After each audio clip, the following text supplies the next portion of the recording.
There are plenty of reality shows that document weight loss, but My 600 Pound Life stands out. But not all of its patients on My 600 Pound Life are able to maintain a successful weight loss, and in some cases, never manage to lose much weight at all. Additionally, complications can arise for patients 600 pounds or more, and have done so on the show and afterwards, sometimes with tragic results.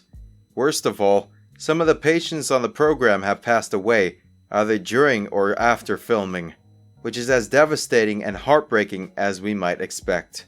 Here are some of the stories from My 600 Pound Life that didn't end well. Number 1. Robert. Robert's situation was dire from the outset. Robert not only weighed nearly 850 pounds, but he also had an addiction to painkillers. After a rocky start, he was able to finally get some control over his compulsive overeating. He had a lot of love on his side, including that of his mother and his fiancée.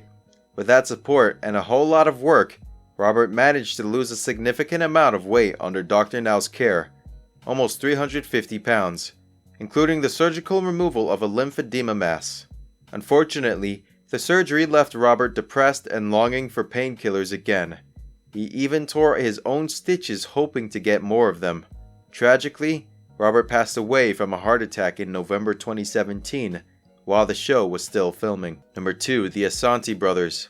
Few of the stars of My 600 Pound Life are more notorious than the Asante Brothers, Stephen in particular. The pair may be bound by blood, but Stephen's antics ensure that he and Justin were not brotherly to one another. For once, he pretended to be following Dr. Now's strict diet during the show, but was secretly binge eating. Additionally, he would manipulate and bully anyone, including his father, to get what he wanted. He also continued abusing painkillers, including stealing Justin's while he was healing from his gastric bypass. Because of Stephen's continued and repeated harsh behavior toward his brother, which started in childhood, Justin ended up quitting Dr. Now's program. In spite of both of his father's and the doctor's best efforts, he also accused the show of blackmailing him. Number 3. James Bonner. Some scars from morbid obesity are more than just medical. That became abundantly clear when show participant James Bonner committed suicide after his appearance on My 600 Pound Life. Bonner had lost his leg in a car accident, which eventually led to extreme weight gain.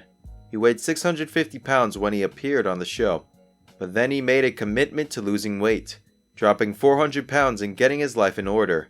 Sadly, it wasn't enough to conquer his demons.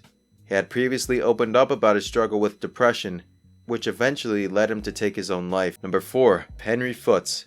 Henry Foots was trying to lose weight for a high school reunion, and for his health of course. He nearly collapsed once during a procedure to remove excess skin, but the doctors managed to revive him.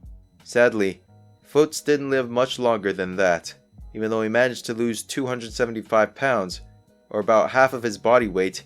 He passed away 18 months after his episode aired of My 600 Pound Life. Number 5. Sean Milliken.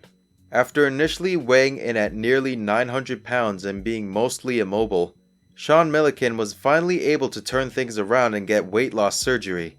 That in turn helped him drop hundreds of pounds and regain his ability to walk. But in 2018, tragedy struck.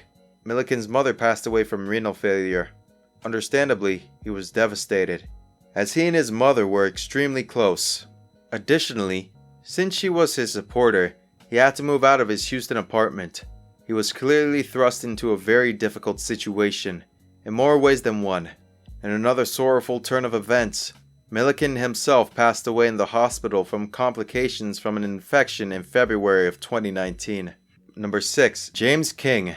James King was unable to leave his bed due to both his weight, close to 800 pounds, and a severe case of cellulitis. Additionally, King's family had made some huge sacrifices for him, including his daughter dropping out of school to care for him, and his father refinancing his home. He dropped a bit while supervised, but soon thereafter, viewers learned that King had instead gained enough to weigh in at over 840 pounds. In his follow-up episode, things had not improved. In fact, Dr. Now actually called Adult Protective Services on King's girlfriend when he discovered King's organs were failing, and she was bringing him food while in the hospital. Dr. Now dismissed him once again, citing his inability to make changes. It is pretty heartbreaking to see people go through such tragic incidents. Every single one of us deserves a great life with a happy end. Hope that's what life has in store for every single person who's dealing with hardships. Well, that's it for today. See you guys in another video.